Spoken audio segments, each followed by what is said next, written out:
মক্কার মুশরিকদের বর্বরতায় বিপর্যস্ত হয়ে শেষ পর্যন্ত আবু বকর রাদিয়াল্লাহু তাআলা আনহু একদিন নবীজি সাল্লাল্লাহু আলাইহি সাল্লামকে বলেই বসলেন, ইয়া রাসূলুল্লাহ, আমি হিজরত করতে চাই।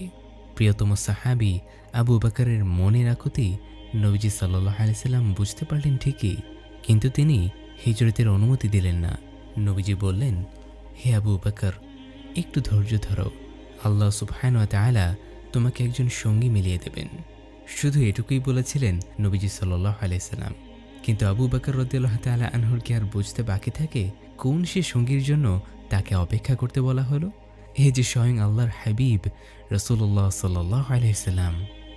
এরপর থেকে আবু বকর রাদিয়াল্লাহু তাআলা আনহু আর কোনো দিন একটাবারের জন্য নবীজির কাছে হিজরতের কথা বলেননি।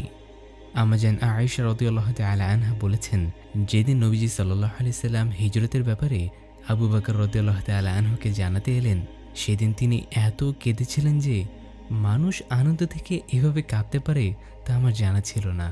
সুবহানাল্লাহ। নিজের জন্মস্থান, নিজের পরিবার পরিজন ছেড়ে যাবেন নিজের পরিচিত পরিবেশ, যেখানে তিনি বড় হয়েছেন, যেখানকার আলো হাওয়া জলে গা জুড়িয়েছেন এতদিন। পশ্চাতে রেখে যাবেন নিজের সমস্ত সহায় সম্পদ, সন্তানাদি, সমস্ত কিছু। এসবের কোনো কিছুর জন্যই আবু বকর রাদিয়াল্লাহু তাআলা আনহু কাঁদছেন না। তিনি কাঁদছেন নবীজি সাল্লাল্লাহু আলাইহি সাল্লামের এই ঐতিহাসিক সফরের একমাত্র সঙ্গী হওয়ার সুযোগ লাভে ধন্য হয়ে। বলতে পারেন, নবীজি সাল্লাল্লাহু আলাইহি সাল্লামের জন্য আবু বকর রাদিয়াল্লাহু তাআলা আনহুর এত দরদ, এত প্রেম আর টানের উৎস কি? নিঃসন্দেহে আল্লাহ রসুলের সেই সমস্ত গুণাবলী যা তাকে অন্য সবার চাইতে আলাদা করেছে, দিয়েছে অন্য সকলের উপরে অনন্য মর্যাদা।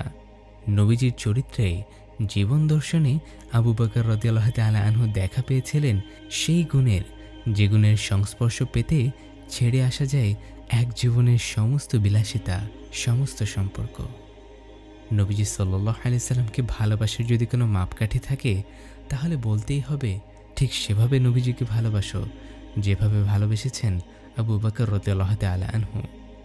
নবীজি সাল্লাল্লাহু আলাইহি সাল্লামের জীবন দর্শনকে গভীরভাবে জানতে পেরেছিলেন বলেই আবু বকর রাদিয়াল্লাহু তাআলা আনহু নিজের সর্বস্ব দিয়ে ভালোবাসতে পেরেছিলেন।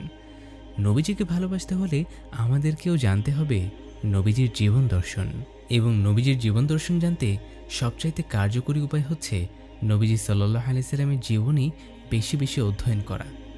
নবীজি সাল্লাল্লাহু আলাইহি সাল্লামের জীবনীকে অবশ্যই বিশুদ্ধতম উৎস থেকে জানা জরুরি। সহিহ হাদিসের ভিত্তিতে নববী জীবন এবং নববী আদর্শকে সিরাতুন নবী নামে 4 খণ্ডে প্রকাশ করেছে স্বনামধন্য প্রকাশনী মাকতাবাতুল বায়ান।